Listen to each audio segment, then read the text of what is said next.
Yeah, Dad? See, we're about to go on this trip. Duh. We're about to go on this trip to Mexico, and there's going to be some different types of food over there. What are you getting at? See, there's going to be some very different things that you've never had before, and I just want to challenge you today to try some new things. On this trip, just try something new every day, and at the end of the day, I'll ask you what you tried. And who knows, you might find something you like. But one last thing. And see, the next thing that my daddy told me was this phrase that his daddy had told him and his daddy had told him. A phrase that my great-granddaddy used to live his life by. He always used to say that it's better to aim for the moon and hit the fence than to just aim for the fence and hit the ground.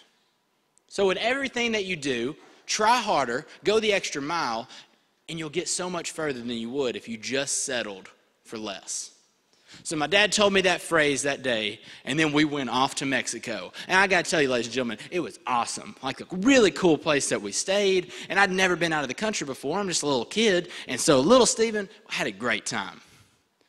And the hotel that we stayed at had this breakfast buffet. If you ever ate at a breakfast buffet, say, oh, yeah, oh. And I get in there. You know, I'm a little kid, so I woke up way before my parents, and I'm just hungry. And I find my way over there, and the first thing I see, oh, yeah, chocolate chip waffles. Now, I'm telling you, I love me some chocolate chip waffles, all right? And I'm looking at them, and I'm about to get about 60 of them when remember what my dad told me. He told me to try some new things. And I love chocolate chip waffles, and I've had them many times. So I was going to have to holler at you later, baby girl. And just as I'm, shedding a tear, I see it right over there on the other side of the room. It had this angelic voice just singing to me like, ah! And I run over here. And keep in mind, where are we? We're in Mexico. Right here. Chocolate burritos. Ah, sweet baby girl. They didn't tell me they were going to have none of this. So I get a couple of them, and I go, and I sit down at my seat, and I'm about to take me a big old bite. Now let's pause right there. Let's hold that thought. I'll get back to it later. Don't let me forget. Do you ever have those moments in life? I like to call them, the worst thing that could possibly happen ever. And that's when, you're at grandmama's house, all right? And she's made her world famous oatmeal chocolate chip cookies. And you just know. You see them. And the aroma that hits your face. And you see them piled up on that plate. Pick you up one. Oh. And it's raisin. Now, nothing against oatmeal raisin cookies, but when you're thinking chocolate and tasting raisin, it's disgusting. So here I am. I take this big old bite. No. Stupid. Not chocolate burritos, dummy. Bean burritos. And I ate them for breakfast. It was awful. Oh, I thought I could have thrown up right there.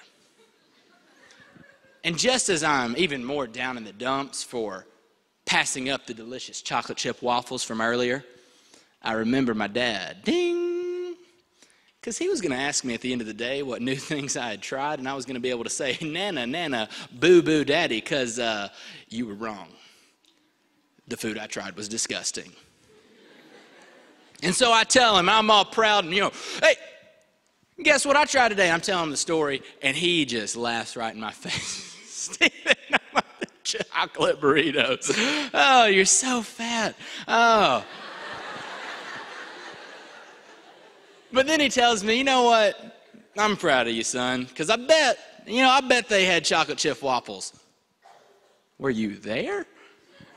No, breakfast buffets, they have waffles all the time.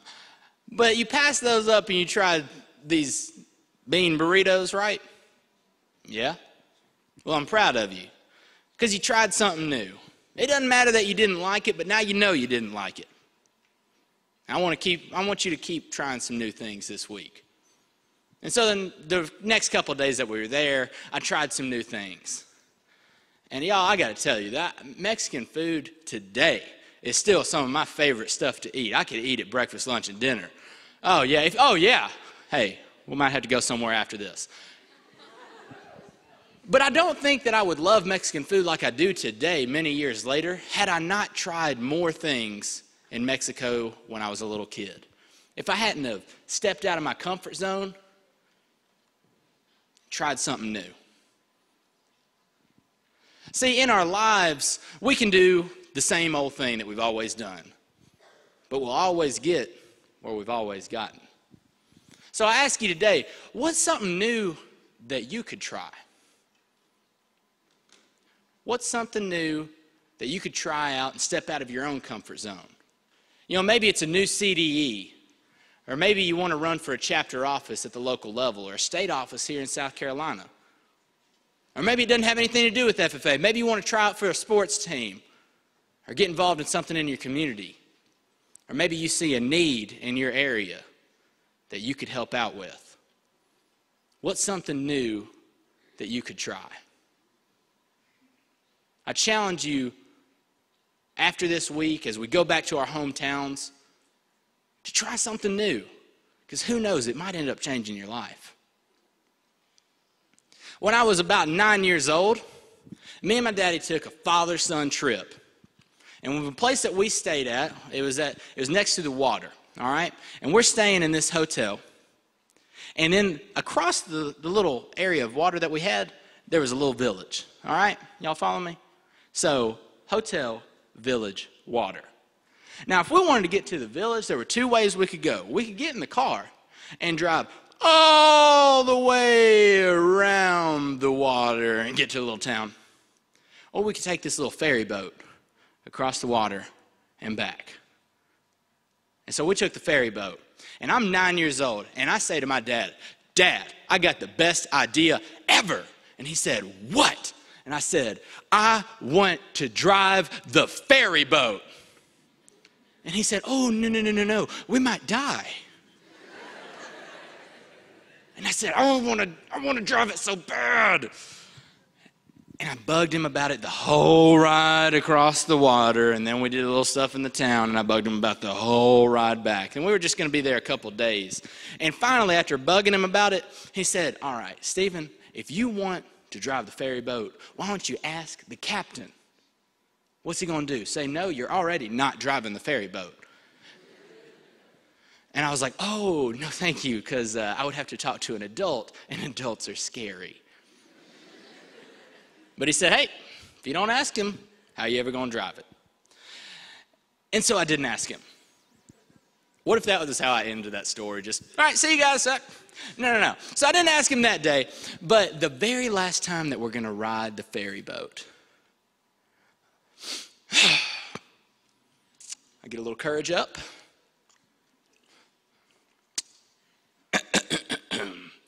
"Mr. Captain, sir." I wish my voice was that deep at 9, but it was probably something like, "Mr. Captain, please, sir, do you mind if I drive the ferry boat?" Totally expecting him to be like, "This guy." Oh, no. But no, he said, "Yeah, well, get up here, son." What? And he said, "Well, grab the helm." Whoa. Ha. Oh, hey. All right. And then he's explaining it all to me. He says, "Okay, just look, we're going right over there. Yeah. And then these gauges right here, you don't really have to pay too much attention to them, but just kind of glance at them. And then right here's your throttle, and there's the steering wheel. You can give it a little bit of throttle, but don't get too crazy with it, all right, son?" Yeah. Whew. Yeah, sure. Okay. Here we go. And he's like, give it a little more throttle. Okay. Whoa. That was awesome. And then I get this thought that really only 9-year-old boys could get. We need to go faster. So I decide to give her a little more throttle. Whoa. And a little more throttle. Oh, we're bucking it now. And then I start sweating and I'm getting all nervous. I'm like, oh goodness, he's not going to be happy that I got a little crazy with the throttle. He's going to get a plank and make me jump overboard. So I slow it down just a little bit. I'm so nervous. I have to just see what his reaction is right now. So I look over my shoulder.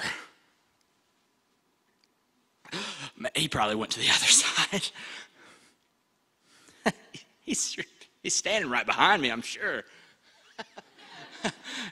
Hang on. Daddy! And then I see him.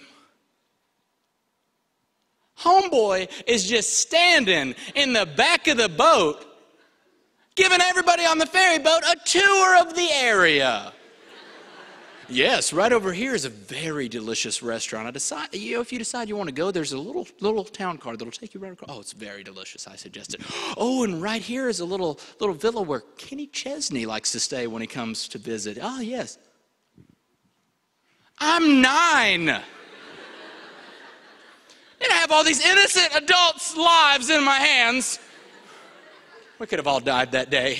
So I'm just freaking out, oh no! And just take that throttle all the way back down to Grandma, and oh, goodness gracious. Whew, we're all gonna die. We're all gonna pass away today. Oh. We're okay. I got this. I'm the captain now.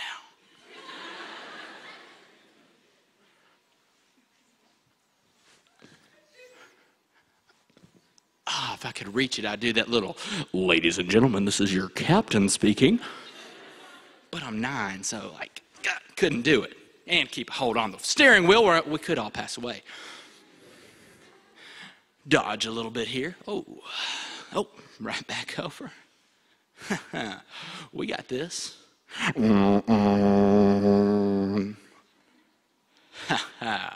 Yeah. And then the captain, as we're getting down to the other side, he comes up and he slaps me on the back and he says, well, good job, Captain. Dang. He called me captain. And as we got off the boat, I was just so excited. When I got home, I told my mom all about it and my brothers. And that was the coolest thing I'd ever done in my life to that point. And still one of the coolest things I've ever done. But here's the thing, I was this close to not even doing it. Because I was real shy and nervous about asking him, because I was fearful that he was going to say no. See, a very valuable thing that I've had to learn the hard way several times is that when our dreams are right in front of us, we have to grab the helm, so to speak. We have to take full advantage of those opportunities and not just watch them go right by. Because we don't like to live with regret. We don't like to live with, oh, I wish I would have, or I should have done this. No. We like to live for those awesome stories about the time we drove a ferry boat when we were 9. We like to think about those goals that we set, that we achieved. Because even if we don't get to that final destination that we wanted to go to, just taking full advantage of that opportunity gets us so much further in life. So I want to challenge y'all to not only try some new things, but also when your goals and dreams are right in front of you, step out of your comfort zone and take them. Now I got to tell y'all, I'm so thankful that y'all brought me up here to South Carolina, down here really. It's been such a great time so far, and I hate that I'm going to have to leave in a couple of days. But before I do, I'd love to share with y'all one of the craziest things I have ever done in my life. I'm a pretty laid back kind of guy. I like to pull practical jokes and pranks all the time. But there was one that I pulled very recently that I want to share with y'all. If y'all want to hear it, then say ha ha. If you don't want to hear it, I'll just leave. If you want to hear it, say ha ha. Ha ha. All right, y'all. I'm going to be honest with you. So I've been to, I think this is state number 26 so far, and I've given this keynote at several of those. And when I finish, it's usually like, hey, see you guys, thank you. But I knew I had to switch up the ending on this one and tell y'all this story because, like I said, it's one of the funnier things that I've ever done, and I can't believe that it turned out the way that it did. Now, some of y'all already know what's happening, what already happened, and maybe you already noticed it, and some of y'all are completely oblivious, and this is going to be awesome. So Logan Lane was the candidate for national office this past year, and we became great friends throughout that whole process. And we hung out a lot, and there was one day after some crazy long interviews that we're just hanging out. We're walking through the convention center there, the expo at National FFA Convention. And we're having a good time. We run into some South Carolinians, and it's great. And see, he was about to have to leave to go take y'all's state photo. And I was going to be left by myself, and I was kind of bored. I didn't really have anything to do for a while. We had like a banquet, but it was in like an hour and a half. And so he said, dude. Actually, it was more like, dude. He's not short. Just come in the picture with us. Yes. And so I'm going to be honest. I got to fess up today my sins in front of my Savior and my friends. I lied to some of y'all, and I'm sorry. See, because I'm wearing a jacket at the time that says Tennessee Association. And so I'm just hopping in line with some of y'all as we're taking the state photo, and some of y'all are like, excuse me, I think Tennessee's was already yesterday. And I'm like, oh, yeah, I know, I'm so sorry. I left my jacket, and I had to get this jacket from one of the Tennessee officers. I'm so embarrassed. Check. Got through that. And then we're standing. I'm so nervous. I'm like, somebody's going to catch me. I'm just standing in the picture like. And then after we snapped the photo, I was like, I have to get out of here. And so I did. And that was all that was going to be of the picture, right? Surely there'd be nothing else come of this. Just funny, hey, haha, I was in the picture. But here's the thing, ladies and gentlemen. Y'all have this magazine called South Carolina Ag Biz. And y'all decided to put this picture up of that. And I don't know if y'all can see. Let me zoom in for you real quick. Who's that? Huh? Let's go back to that one and see just the regular Ag Biz magazine right there under the G. I mean, the focal point of the picture. Homeboy's just sitting right there. Oh, my goodness. Like, where are the state officers? Where are the other important folks? Like, me right there? For real? Like, yeah, so that's a thing. So I guess I'm an honorary South Carolinian. So thank you very much. And that's it for me. Thank y'all. Y'all been awesome.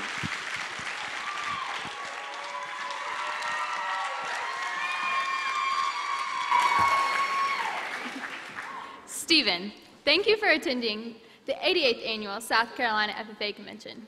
We are honored to have you as an honorary member. Thank you so much.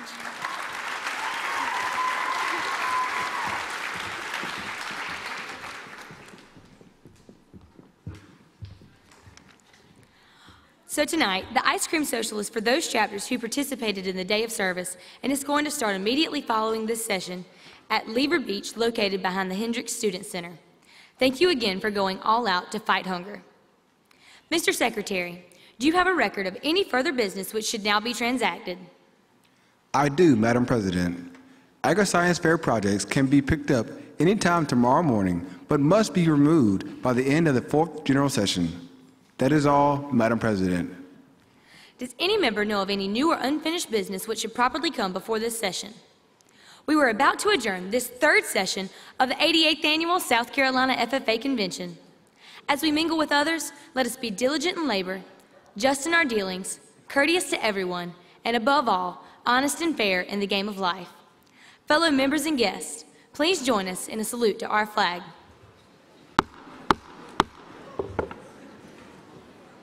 I pledge allegiance to the flag of the United States of America and to the republic for which it stands, one nation under God, indivisible, with liberty and justice for all. I now declare this session adjourned.